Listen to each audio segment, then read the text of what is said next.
Y si Cristo vive, nosotros también vivimos. Amén. Bueno, hermano, Dios nos puede bendecir a todos. Amén. Esta bendita mañana. Dios también bendiga a los hermanos que nos están visitando. Amén. Son siempre bienvenidos. Amén. Amén. Bueno, hermano, sabe que toda persona que expone la palabra de Dios, sea hombre, sea mujer, cada uno tiene una responsabilidad de parte del Señor. Amén. La palabra dice en una de las cartas de Pedro que la palabra no es de interpretación privada, sino que obviamente lo que está diciendo allí, ¿verdad?, es que la palabra, lo que el Señor a nosotros nos ilumine para darlo al pueblo, hay que compartirlo. Amén. Sin mezquindad, sino solamente como Él lo da. Amén. Amén. Nunca vino por voluntad humana, ni por fuerza de hombre, sino que cada uno de ellos habló siendo inspirado por el Espíritu Santo. Entonces, lo que le quiero decir, ¿verdad?, es que lo que hoy vamos a compartir es un mensaje que ciertamente, y últimamente me ha pasado así, hermano. No sé si ustedes se recuerdan cuando hace unas 2 o 3 semanas hablábamos acerca del libro de Apocalipsis, el capítulo 22, el capítulo 20, que a veces uno lee ciertos textos en la Biblia y escucha ciertos mensajes que uno le provoca arrepentirse de nuevo, hermano. Porque de alguna manera lo redarguyen, lo reprenden, lo exhortan a uno, pero es por el amor que Dios nos tiene a nosotros. Dios no tiene hijos consentidos. Sáquese esa idea de la cabeza, porque ni siquiera Dios consintió a Jesucristo, y mucho menos nos va a consentir a nosotros. La palabra dice que al que Él toma por hijo, Él lo corrige. Y yo creo hoy verdaderamente con todo mi corazón que hoy el Señor a nosotros nos va a corregir en algo. Amén. Amén. Así sin más preámbulo, abra su Biblia en el libro del Apocalipsis. Y para quien no sabe dónde está Apocalipsis, es el último libro de la Biblia. El libro del Apocalipsis en su capítulo 3. El apóstol Juan, cuando escribe el libro del Apocalipsis, lo escribe desde la isla de Patmos. La isla de Patmos es una isla griega que al sol de hoy todavía existe. Hoy día se conoce como la isla de la revelación. Para los que preguntan qué significa la palabra Apocalipsis. La palabra Apocalipsis, ¿verdad?, en el texto griego como tal, hace referencia a cuando se quita un velo. Por ejemplo, cuando había alguna fiesta, cuando había alguna celebración en las ciudades griegas, y de repente se rasgaba o se abría el templo, los griegos gritaban, hay un apocalipto. O sea, se abrió y se empezaron a ver las cosas que estaban escondidas. Y eso es lo que en esencia significa la palabra Apocalipsis. La palabra Apocalipsis significa revelación. O sea, que lo que no se había manifestado ahora fue revelado. Y eso fue lo que el Señor Jesucristo hizo con el apóstol Juan en Patmos. Le reveló las cosas que han de venir y las que han de acontecer antes y después de ellas. Y lo dice en el capítulo 1. Ahora bien, Juan, cuando está en Patmos, llega por causa del ministerio de Jesucristo, por causa de la persecución. Así que saquémonos esa idea de que por predicar el evangelio de Jesucristo vamos a ser amigos de todo el mundo. No. El apóstol Juan vino a parar preso en la isla de Patmos y allí él recibe este libro tan maravilloso. Otra cosa, ¿verdad?, que me gustaría decir es que él aquí se dirige en los primeros 3 capítulos a las iglesias. Y vamos a considerar la última iglesia a la que él escribe, la iglesia de la Odisea, en el capítulo 3, versículo 14 en adelante. Cuando lo tenga me puede confirmar con un amén, un gloria a Dios, un aleluya, o simplemente se pone de pie. ¿Lo tenemos? Amén. Y dice de la siguiente manera, en el nombre del Padre, del Hijo y del Espíritu Santo. Amén. Y del Espíritu Santo. Amén. Mucho mejor. Escribe al ángel de la iglesia en la Odisea, el amén, el testigo fiel y verdadero, el principio de la creación de Dios, dice esto: yo conozco tus obras, que ni eres frío ni caliente. Ojalá fuera frío o caliente, pero por cuanto eres tibio y no frío ni caliente, te vomitaré de mi boca. Tú dices, yo soy rico, me he enriquecido y de nada tengo necesidad, pero no sabes que eres un desventurado, miserable, pobre, ciego y estás desnudo. Por tanto, yo te aconsejo que compres de mí oro refinado en el fuego para que seas rico, y vestiduras blancas para vestirte, para que no se descubra la vergüenza de tu desnudez, y unge tus ojos con colirio para que veas. Yo reprendo y castigo a todos los que amo. Sé pues celoso y arrepiéntete. Yo estoy a la puerta y llamo. Si alguno oye mi voz y abre la puerta, entraré a él y cenaré con él y él conmigo.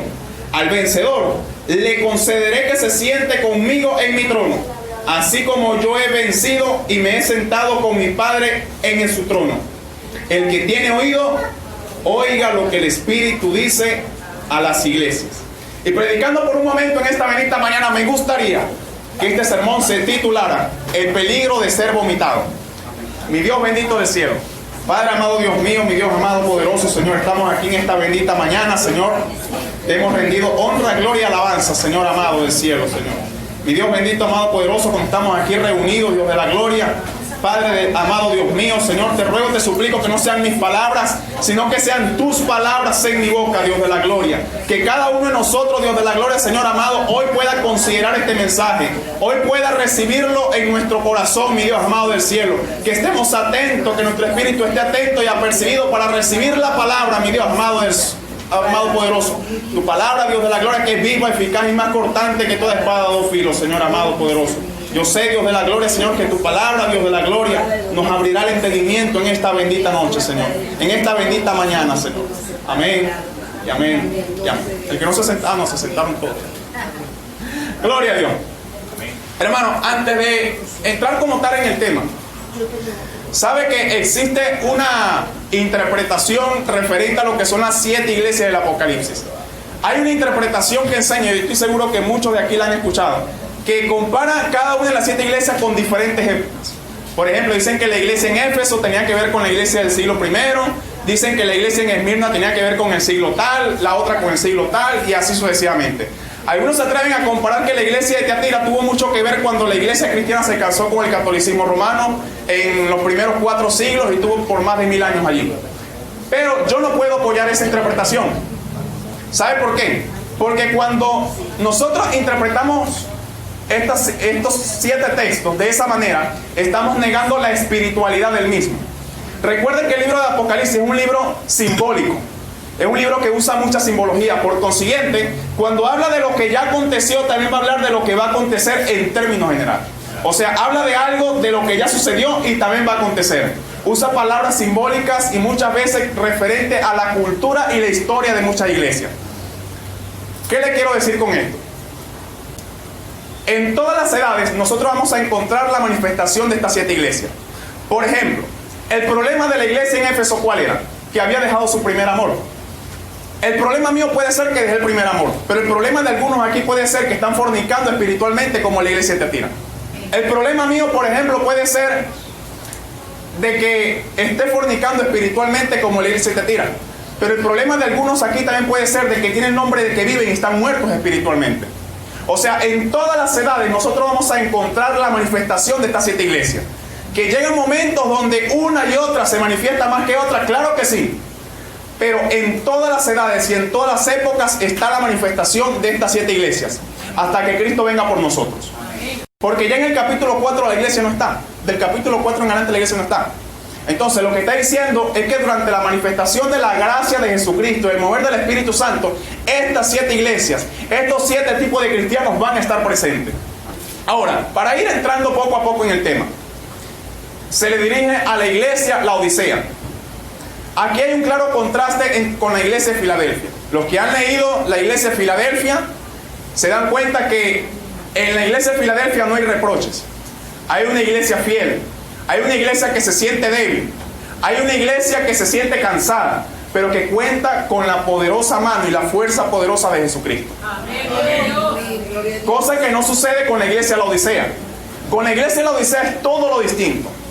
Con la iglesia de Laodicea tenemos una iglesia que se jacta a sí misma diciendo que es rica, diciendo que es poderosa, que se enriqueció por sí misma. Una iglesia que no tiene convicciones exactas porque es tibia. Tenemos una iglesia que Dios, al igual que las otras 5 iglesias, las llama a un arrepentimiento, a que se conviertan, se arrepientan de su pecado y de sus maldades. Pero vamos a ir entrando poco a poco. Primero que nada, ¿qué significa la palabra Laodicea?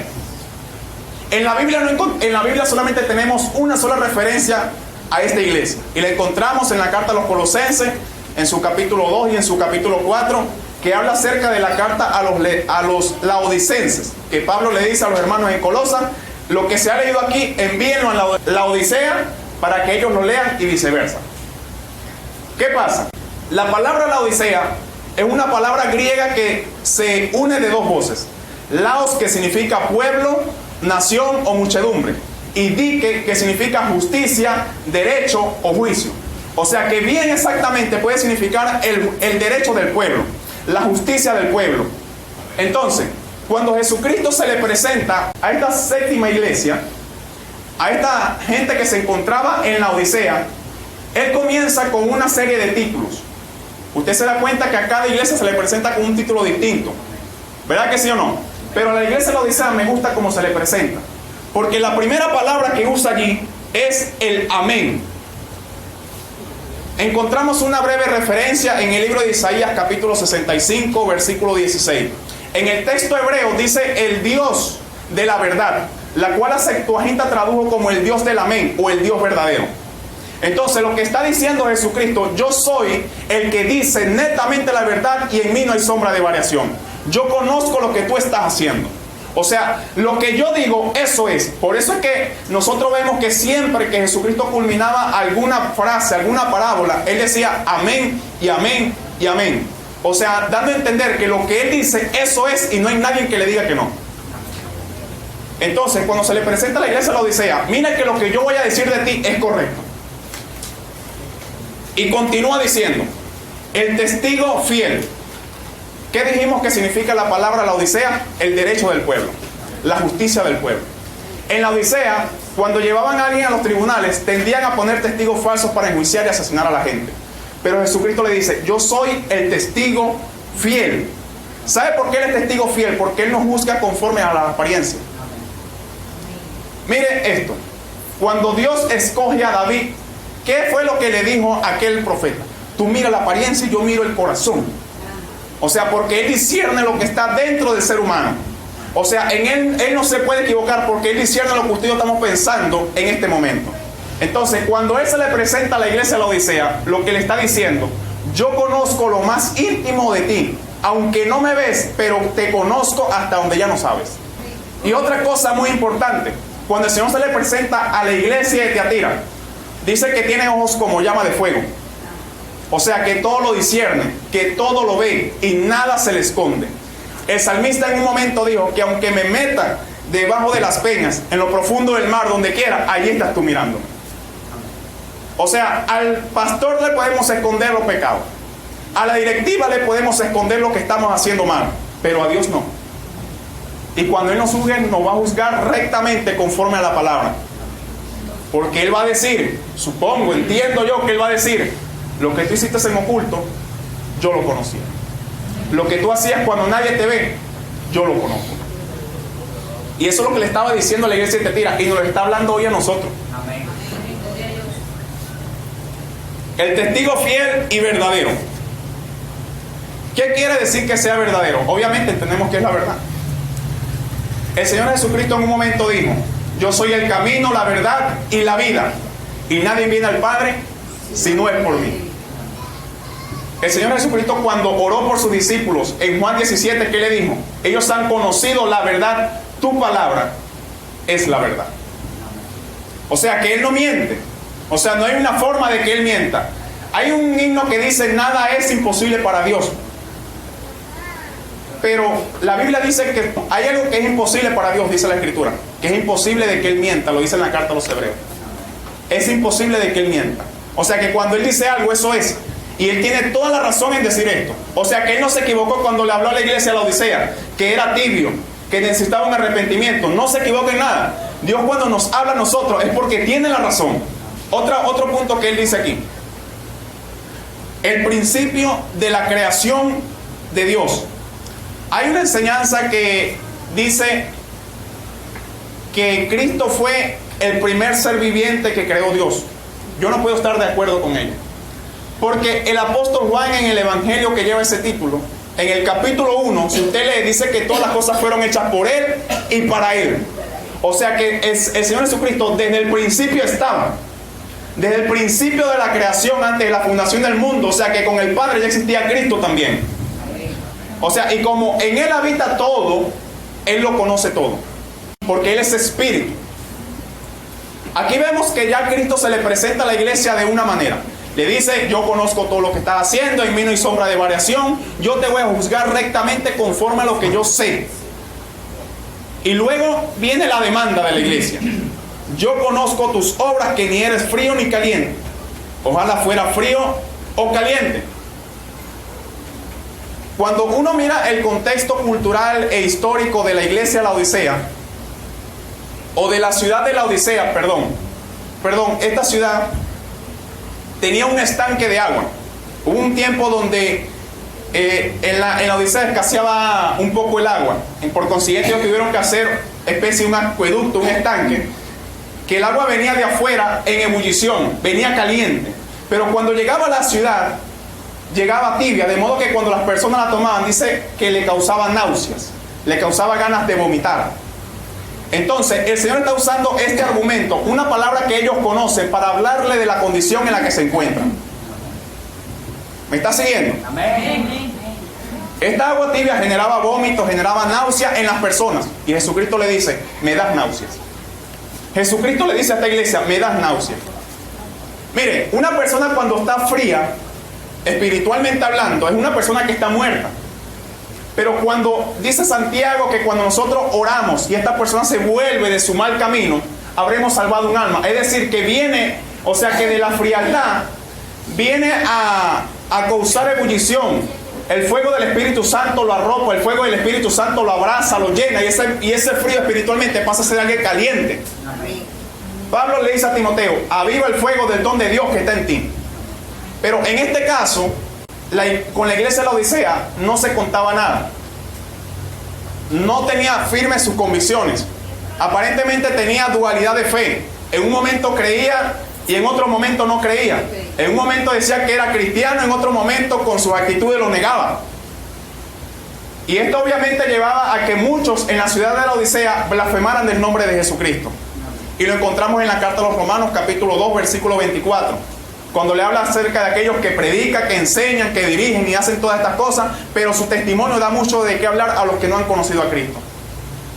Entonces, Cristo, conforme a su fe, la fe que ellos tenían, conforme al comportamiento que ellos tenían, Cristo les dice, ustedes están tibios, me dan náuseas, no los distingo, no son ni uno ni lo otro. Más esperanza hay para el frío, es lo que le está diciendo. Porque el frío, usted ora, usted lo exhorta, usted lo reprende, y si esa persona agarra el consejo, pasa a ser un vivo espiritualmente hablando. Pero la persona cuando no quiere ser corregida, la persona cuando no acepta la palabra, que quiere seguir haciendo lo que le viene el pensamiento y lo que su concupiscencia le dicta, es una persona tibia espiritualmente. ¿Por qué? Porque está dentro de la iglesia y con la misma boca que alaba a Dios, maldice a su hermano. Eso es un tibio espiritualmente hablando. También la persona que muchas veces podemos estar dentro de las congregaciones, tenemos una actitud aquí dentro de la iglesia, además santo, gloria a Dios, aleluya, y deja lo que se mueve y aleluya. Pero dentro de la casa, Rambo saca la bazuca, dentro de la casa, sapos y culebras lo que bota de su boca. Amén. A su nombre. Gloria a Dios. Cristo vive. Amén. Cristo nos ama, hermano. Amén. Aleluya. Cristo nos ama. ¿Sabe qué otra tibieza también hay? Cuando muchos predicadores, nosotros podemos cometer el error de querer ligar, de querer meter doctrinas raras dentro de la iglesia. Queremos meter la cultura, queremos meter Halloween, queremos meter Navidades, queremos meter carnavales y toda esa basura dentro de la iglesia. Eso es una tibieza espiritual también. Y Dios nos agrada de ello. A su nombre. Gloria a Dios. Cristo nos ama. Cristo nos ama. La palabra dice que de sí misma que ella es como leche para el recién nacido. Amén. Por consiguiente, nosotros no tenemos que colocarle arsénico, no tenemos que colocarle nada de eso. ¿Sabe que el niño cuando nace, qué es lo primero que busca? El pecho. ¿Sabe por qué? Porque lo que bota la mujer, de su seno, tiene nutrientes, tiene vitaminas. Los que son médicos saben que es así. Entonces, lo que la palabra está diciendo, que cuando nosotros venimos a Cristo, anhelemos escudriñar y leer la palabra todos los días, sin quitarle, sin añadirle, sin quitarle ni ponerle, al pan, al vino, vino. A su nombre. Porque si ligamos agua con vino, eso nos da náusea, nos va a saber rancio, nos va a saber amargo. Y la palabra no es así. Dice la palabra en el libro de los Salmos, cuán dulces son a mi ser tus palabras. Gloria a Dios. A su nombre. Ok. Pero obviamente esta tibieza espiritual trae una consecuencia para el creyente. Trae una consecuencia. Dice la palabra que toda paga del pecado es muerte. La palabra también enseña, ¿verdad?, que Dios paga a cada quien conforme a sus obras. O sea que Él no se queda con nada, porque ya hemos visto que Él es justo, Él es verdadero, Él es fiel. Él escudriña la mente y el corazón del cristiano y de todos los que habitan sobre la tierra. A su nombre. Mira la consecuencia que le trajo a la iglesia a la Odisea, y tenemos que tener cuidado con esto también, porque esto también puede ser con nosotros. Amén. Dice: pero por cuanto eres tibio y no frío ni caliente, te vomitaré de mi boca. Aleluya. Te vomitaré de mi boca. Esa es la peor condición en la que la persona puede estar. La primera condición peor es que Dios nos vomite de su boca. La segunda, o la primera, es que seamos tibios. Porque si somos tibios, Dios nos vomita. El Señor dijo en un momento, justamente hablando acerca de los que dan buenos frutos y de los que dan malos frutos, hablando acerca de la viña, del labrador, de que yo soy el pan, de que yo soy el árbol, la vid, y ustedes el pámpano. Él dice a sus discípulos: porque apartados de mí nada podéis hacer. Entonces usted se imagina a alguien sin el Espíritu Santo. Usted se imagina a alguien que en un momento Dios diga: te voy a vomitar de mi boca, porque tus hechos y tus obras me están diciendo que no eres ni uno ni lo otro. ¿Sabe? Y en ese contexto del pasaje del labrador, del pámpano, Jesucristo también dice que todo pámpano que no da buen fruto, el Padre lo quitará. Amén. Pero el que da buen fruto, el Señor lo mantiene y para que siga dando más fruto. ¿Cuántos queremos seguir dando frutos dignos de arrepentimiento? El Señor en un momento dijo: arrepentidos y convertidos a su nombre.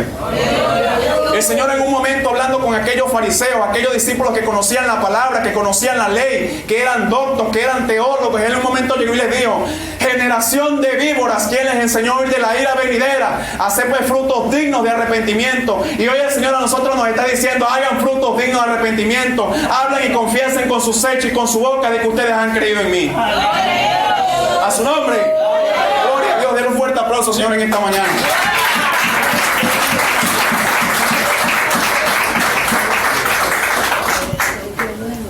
La peor condición que el ser humano puede tener es que Dios diga: te voy a vomitar de mi boca. Y cuando Él dice: te voy a vomitar de mi boca, quiere decir que mis palabras nunca van a estar en tu boca. Podremos tener todo el conocimiento y ser preparados intelectualmente hablando, pero sin el Espíritu Santo nada somos.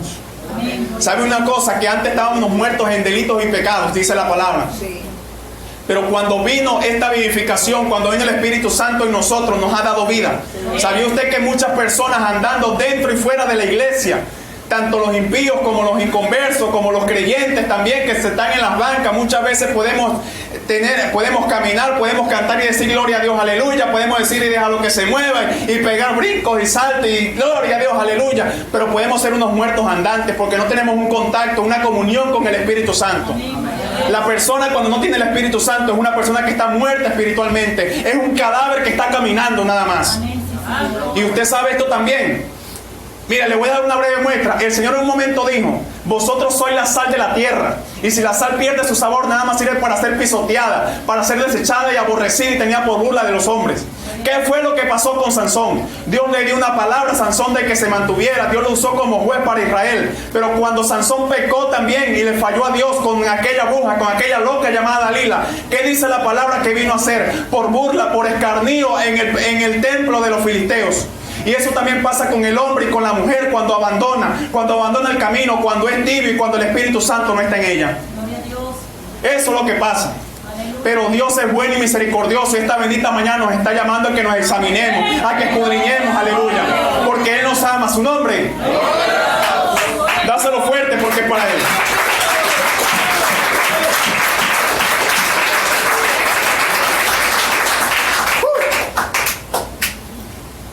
Y continúa el Señor diciendo. Aquí vemos que después que le dice: arrepiente, de que eres tibio, de que eres esto, de que eres aquello, la iglesia todavía manifiesta una arrogancia, una altivez. Mire lo que dice. Interprételo de la mejor manera, guiado del Espíritu. Tú dices, ojo, mira, tú dices, no lo digo yo, tú dices: yo soy rico, me he enriquecido y de nada tengo necesidad. Le dice esos 3 puntos al Señor. Y el Señor, fíjate lo que dice. No lo digo yo, lo dices tú. Mire, hermano, cuando le dice que es rico, la iglesia La Odisea, disculpe que confunda ciudad con iglesia, pero es casi lo mismo. Lo cierto es que la iglesia está en La Odisea. Llega y le dice: yo soy rico. La ciudad de La Odisea era una ciudad donde había mucho comercio. mucho tránsito. O sea, era una de las arterias principales que conducía a la capital del Imperio Romano. Por consiguiente había mucho tránsito por allí, muchos comercios, mercaderes, habían productoras, había de todo. Por consiguiente movía mucho dinero. Entonces el Señor usa ese lenguaje para decirle, tú dices que eres rico.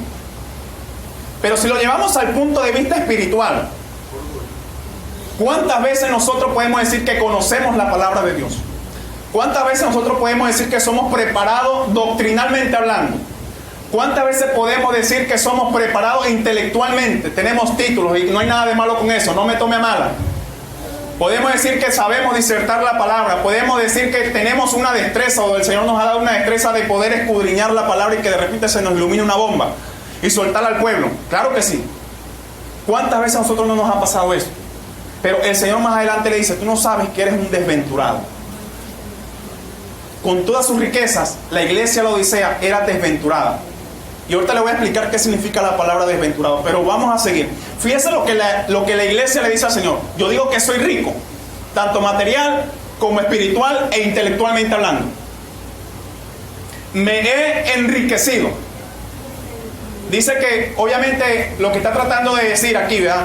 Cuando yo leo el texto griego, lo que está diciendo es que todas las riquezas que tengo las alcancé por mi fuerza y no tengo nada que ver contigo.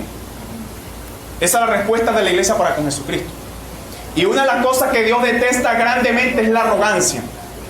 La arrogancia es algo que Dios detesta sumamente. Dice la palabra que a los altivos los mira de lejos. Los mira pero de lejos. Y de nada tengo necesidad. O sea, se creía autosuficiente, se creía autónoma, independiente de Dios. Decía, yo todo lo que tengo lo he alcanzado porque quiero y nadie me puede decir que no. Pero viene la respuesta de Jesucristo a decirle, pero no sabes que eres un desventurado, miserable, pobre, ciego y estás desnudo. La palabra desventurado es lo contrario de bienaventurado, obviamente. Una persona bienaventurada es una persona gozosa, una persona muy alegre, una persona muy contenta. La palabra dice que está siempre gozosos, claro que sí. Y desventurado es todo lo contrario. Sí. Pero cuando yo leo el texto griego, el original griego, no dice desventurado. ¿Sabe lo que dice? ¿Quiere saber lo que dice? Y no se vaya a espantar con esta palabra. Dice, tú eres un desgraciado. Un desgraciado es una persona sin gracia, sin el Espíritu Santo. No tiene la gracia de Dios dentro de ella. El Señor lo que le está diciendo, ustedes me han dejado a mí, que era una iglesia apartada de la gracia de Dios y no con la gracia de Dios. Por eso es que cuando usted lee la carta a la iglesia de Filadelfia, el Señor está con la iglesia. En esta no. En esta la iglesia está fuera de él. En la anterior el Señor fortalecía a la iglesia, en esta no. Ya vamos a ver ahorita que el Señor toca a la puerta de la iglesia. Son dos cosas distintas. Le dice, pero no sabes que eres desventurado, miserable. El texto griego no dice miserable. El texto griego dice, me das lástima la condición en la que estás. Tu tibieza espiritual de la iglesia, obviamente con nosotros, con aquellos en aquel tiempo y con muchos de nosotros esta mañana, nos está diciendo, mi gracia te hace falta. Me estás dando lástima por ella. A su nombre. Cristo vive. Pobre. Una iglesia que decía que era rica. Una iglesia que decía que tenía riquezas. Dinero, oro, todo lo cuanto tenía que tener. El Señor le dice que es pobre. El Señor le está diciendo, en otras palabras, no me tienes a mí. Lo que tienes de nada te vale. Luego continúa diciendo, eres un ciego. ¿Sabía usted que en la ciudad de la Odisea los laodicenses vendían una pomada, un colirio especial para aclarar los ojos? Cuando las personas viajaban de Asia Menor por los desiertos y llegaban a la Odisea, lo primero que hacían era, dame este colirio para aclarar los ojos. ¿Sabe por qué? Porque el viento, el polvo, hacía que no vieran correctamente. Entonces, cuando un extranjero llegaba, o de los mismos habitantes decían, dame de ese colirio para yo poder ver bien, El Señor lo que está diciendo, a ustedes les hace falta visión espiritual. No saben discernir entre lo uno y lo otro, y por esa razón es que son tibios. La palabra dice que no nos dejemos llevar por todo viento de doctrina. La palabra dice que tenemos que tener el pensamiento de Cristo. La palabra dice que tenemos que tener los ojos puestos en Jesús, el autor y consumador de la fe. ¿Y cuántos cristianos hoy día están dentro de los templos y tienen la mirada puesta en otras cosas? Y mirando otras cosas también. Y han dejado de un lado de poner la mirada en Jesucristo. Hoy el Señor lo que nos está diciendo, que si estamos faltos de entendimiento, que si estamos faltos de visión espiritual, pidámosle a Él para que nos las dé. A su nombre. Y luego le dice, y estás desnudo. En la ciudad de la Odisea, la ciudad de Tiatira, era una ciudad donde fabricaban telas, fabricaban ropas de la mejor que usted pudiese buscar, mejor que la Nike, mejor que la Adidas, mejor que la Puma. Allí la vendían, la fabricaban. Entonces, con todo y eso el Señor le dice, tú dices que fabricas ropa terrenal y todo, pero tú estás desnudo espiritualmente. El Señor le dice, ¿sabe lo que dice la palabra en Efesios 6? Habla acerca de la armadura. Pablo le dice a los hermanos en Éfeso, revestidos de toda la armadura de Dios. ¿Cuántos hoy aquí a nosotros no nos ha pasado que a veces salimos a la batalla de pa'lante? Nos dicen que oremos por un endemoniado, el endemoniado termina avergonzando a la gente. Yo lo he visto, porque no están revestidos espiritualmente. ¿Sabía usted que el libro del Apocalipsis, cuando habla acerca de una vestidura blanca, sin mancha y sin arrugas, se refiere a las buenas obras, la buena conducta del creyente? El libro del Apocalipsis lo habla. Cuando el apóstol Juan ve a aquella multitud debajo del altar, que ve aquella multitud de ropas blancas, dice que el ángel le dijo, esta multitud de ropas blancas y la vestimenta de ropas blancas representa las obras que todos estos hombres hicieron. Entonces, ¿cuántos de nosotros, aleluya, en algún momento podemos estar desnudos espiritualmente hablando? Y hoy el Señor a nosotros nos está diciendo, revístete de la armadura, revístete de buenas obras, arrepiéntete y conviértete, nos está diciendo esta bendita mañana. A su nombre.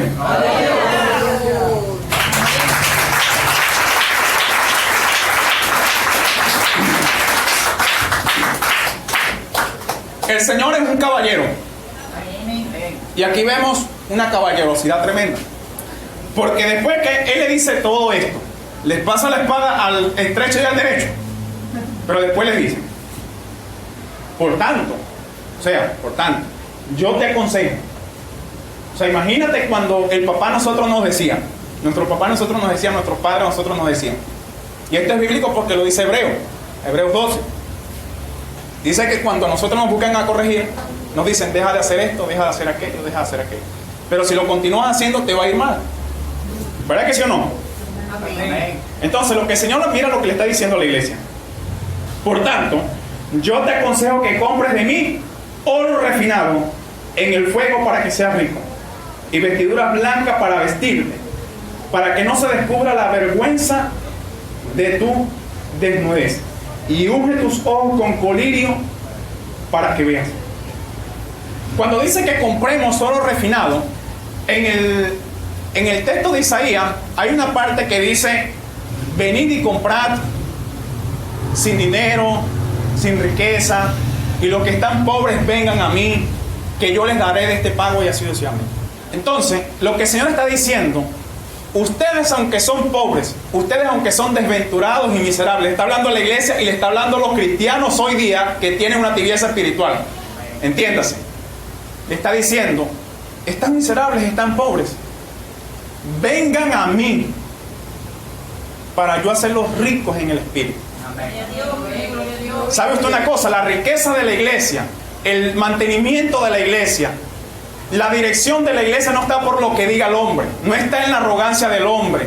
La riqueza de la iglesia, ese oro fino, purificado en fuego, espiritualmente hablando, representa el poder y la dirección del Espíritu Santo en la iglesia. La iglesia nunca puede ser dirigida por ningún hombre. Que Dios pone hombres, claro que sí, pastores, claro que sí. Pero la dirección espiritual de la iglesia está en Jesucristo y su Espíritu Santo, aleluya. Una iglesia sin el Espíritu Santo es una iglesia muerta.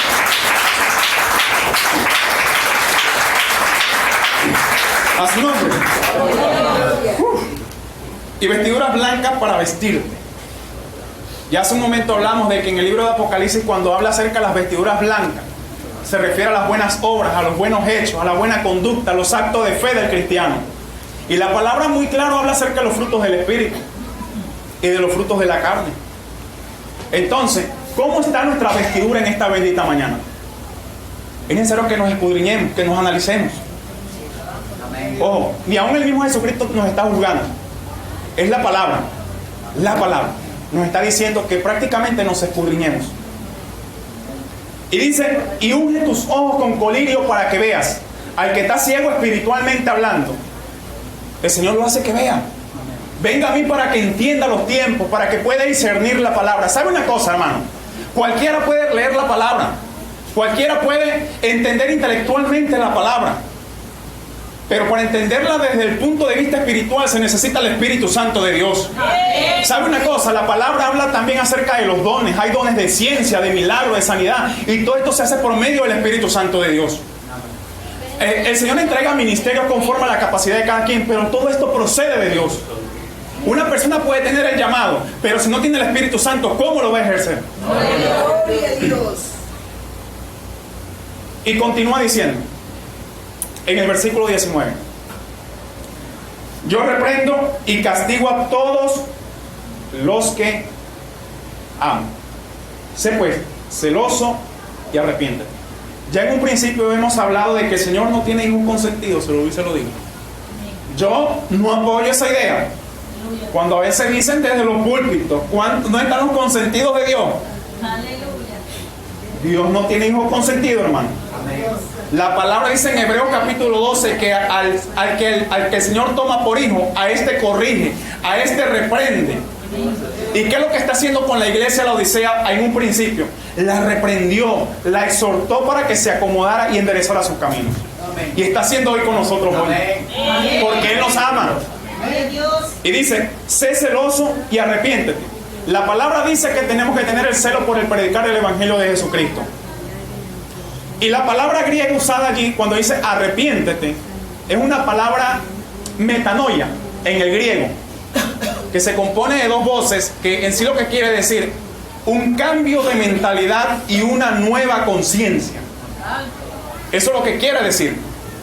Y esto tiene mucha concordancia. ¿Sabe por qué? Porque en la carta a los Romanos capítulo 12 versículo 2, si más no me equivoco, dice que transformados mediante la renovación de vuestro entendimiento. Amén, gloria a Dios. O sea, Cristo está llamando a la iglesia a que cambie esa forma de pensar tan mediocre, que deje la tibieza intelectual, espiritual y de fe, sino que ahora se enderece y se decida qué es lo que es delante de Él. A su nombre. Y que se vuelva de sus malos caminos. ¿Sabe cuál era el grito que daban los profetas en el Antiguo Testamento cuando le decían al pueblo, arrepiéntete? ¿Sabe qué era lo que decían? En el texto hebreo hay una palabra que es ashu. Y si no me la entendió bien, ¿cómo hace usted cuando estornuda? Ashu. Bueno, eso es lo que significa en el hebreo. Que significa un cambio de corazón. Pero el texto griego lo traduce como metanoia, que es un cambio de mentalidad y una nueva conciencia. Pedro en una de sus epístolas dice que nosotros tenemos que ser transformados en nuestro entendimiento como una aspiración hacia una buena conciencia hacia Dios. A su nombre. Entonces lo que Cristo nosotros nos está diciendo, así como le habló a ellos, es que cambiemos esa mentalidad, aleluya, esa mentalidad mediocre. La palabra dice que nosotros somos real sacerdocio, nación santa, pueblo escogido por Dios. Yo no sé si usted lo cree, aleluya, pero hay personas que están dentro de la iglesia que no están claros en dónde están parados. A su nombre. Y el versículo 20 dice, el versículo 20 me gusta lo que dice: yo estoy a la puerta y llamo. Si alguno oye mi voz y abre la puerta, entraré a él y cenaré con él y él conmigo. Reina Valera lo traduce de esa manera, ¿verdad? Pero cuando yo leo el texto griego, no está diciendo eso. No está diciendo que yo estoy a la puerta y llamo, no. ¿Sabe lo que dice? Yo estoy a la puerta tocando. ¿Será que hay alguien adentro que quiera abrir la puerta y dejarme entrar? Porque si vemos bien en su contexto, el Señor primero le dice, yo te aconsejo. Y luego le dice, ¿será que hay alguien dispuesto a abrir la puerta? El Señor todavía les hace el interrogante. los reprende, los exhorta, los aconseja y después le dice, ¿será que hay alguien dispuesto a recibir esta palabra? ¿Será que hay alguien en esta bendita mañana, aleluya, que la palabra de alguna manera nos ha causado el impacto? ¿Será que vemos en esta bendita mañana dispuestos a tener comunión con Dios? Porque lo que está diciendo allí, lo que está tratando de decir el Señor Jesucristo, yo quiero tener comunión con ustedes. Yo quiero tener comunión con ustedes. Ustedes me han abandonado, son tibios espiritualmente. Hoy yo estoy tocando la puerta del corazón para que ustedes me dejen entrar y tengamos comunión el uno con el otro y seamos uno. A su nombre.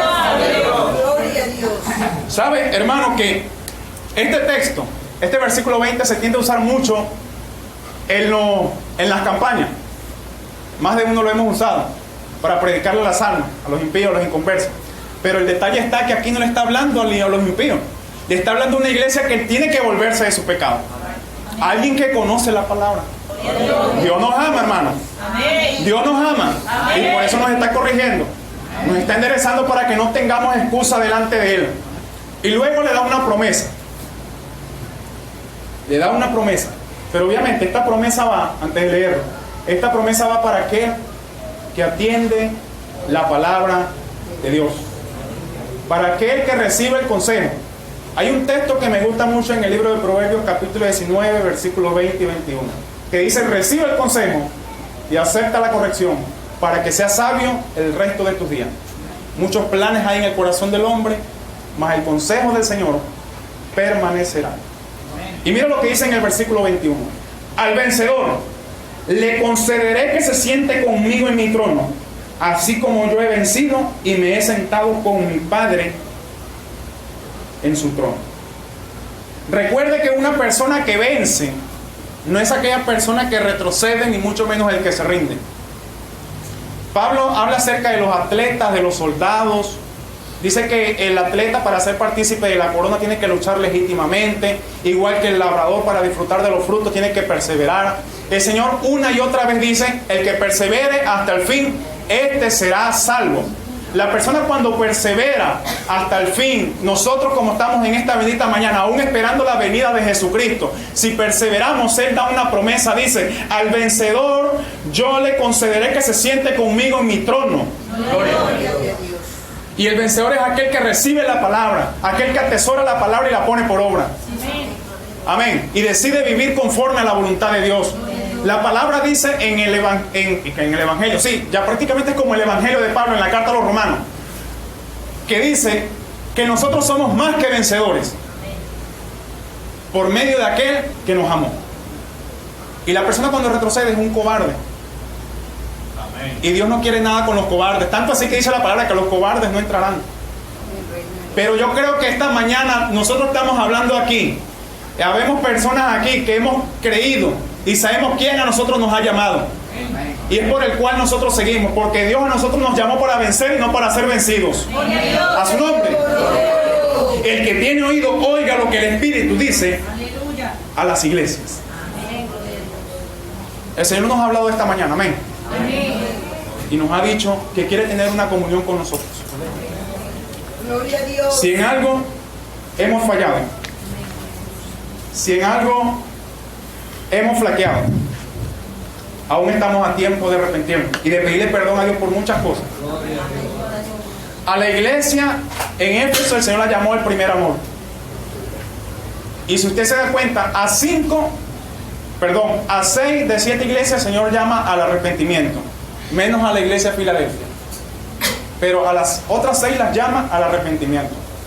Una porque dejó el primer amor, otra porque fornicaba espiritualmente, otra porque tenía tibieza, otra porque tenía nombre de que vive y estaba muerto, y así sucesivamente. Pero el Señor a nosotros esta mañana nos está diciendo que nos escudriñemos y le pidamos al Espíritu Santo con su fuerza poderosa que nos ayude a entender la palabra y a vivirla. Amén. Gloria Amén. a Dios. Que Él tiene que tener comunión con nosotros. Él quiere tener comunión con nosotros. ¿Sabe una cosa? En el partimiento del pan, nosotros tenemos comunión con Él. Amén. En la Santa Cena, lo que se conoce, usted y yo tenemos comunión con Él y con nosotros también. Gloria a Dios. Pero la palabra también enseña que cuando es la Santa Cena tiene que ser de manera piadosa, tiene que ser de manera correcta y ordenada como Él la manda. porque solamente así podemos tener comunión con Él. El Señor también habla acerca de las bodas del Cordero. En esas bodas del Cordero tenemos comunión con Él. Y mientras estemos aquí en la tierra, mientras el Espíritu Santo esté en nosotros y con nosotros, tendremos comunión con Él. Amén. Póngase. Recuerde que así como estaba la iglesia en aquel tiempo, póngase de pie, hermano. Así como estaba la iglesia en aquel tiempo, nosotros podemos tener cierto grado, podemos tener tibieza también, espiritual, intelectual, físicamente, por los hechos. Y Santiago habla acerca de la dualidad de pensamiento, acerca de aquel que es fluctuante. Y estamos a tiempo todavía de pedirle perdón a Dios por muchas cosas. Amén, amén. Amén. Y si en algo usted le ha fallado a algún hermano, aproveche y reconcíliese con su hermano. Porque así dice la palabra que si no perdonamos a nuestros hermanos no nos va a perdonar tampoco. Vamos a orar al Señor. Padre amado Dios mío, y Dios bendito del cielo, Espíritu Santo de Dios, Señor, estamos en esta bendita mañana, mi Dios amado. Te damos honra, te damos gloria, te damos alabanza, Espíritu Santo. Señor amado del cielo, para que sea usted, Espíritu Santo, que esta palabra haya penetrado en nuestra mente, en nuestro corazón, nuestro espíritu, Señor. Hoy te pedimos perdón, Señor amado poderoso, si hemos claudicado en dos aguas, si hemos claudicado en dos pensamientos, si hemos, Señor, aleluya, ser tibios espiritualmente hablando, Dios de la gloria. Hoy usted está tocando la puerta de nuestro corazón y nos llama a una comunión con usted, Espíritu Santo. Padre amado Dios mío, Señor, aleluya, aquí estamos pidiéndote perdón, nos reconciliamos contigo, mi Dios amado del cielo, Señor, aleluya, atendiendo tu consejo, atendiendo tu palabra, mi Dios amado poderoso, Señor, aleluya, para que como usted venció, nosotros también podamos vencer, mi Dios amado del cielo. El que tenga oídos para oír, oiga lo que tú dices, Señor amado poderoso. Y la palabra dice que la fe viene por el oír la palabra de Dios, Dios de la gloria. Y lo que usted está diciendo es que creamos a lo que usted está diciendo, porque usted es fiel, porque usted es verdadero. En usted no hay sombra de variación, Dios de la gloria, ni tampoco se equivoca, Señor amado del cielo. Oh Espíritu Santo, Señor, aleluya, te doy las gracias, Señor amado poderoso, porque tu palabra ha penetrado en nuestras vidas, en nuestro espíritu, en nuestro corazón, en nuestra mente, Señor amado del cielo. Ayúdanos a ponerla por obra, Dios de la gloria, Señor, y que seamos esos cristianos fervientes, llenos del Espíritu Santo, aleluya, Padre amado Dios mío, con un fuego que nunca se apague, Dios de la gloria, el fuego en el altar de Dios, el fuego en el altar del corazón que nunca se apague, Espíritu Santo, Señor amado del cielo. Oh Espíritu Santo, Señor, estamos aquí delante de tu maravillosa presencia, Señor, aleluya, y tu pueblo dice amén, amén y amén. De los fuertes aplausos, Señor. Y mi hermano que dáselo fuerte.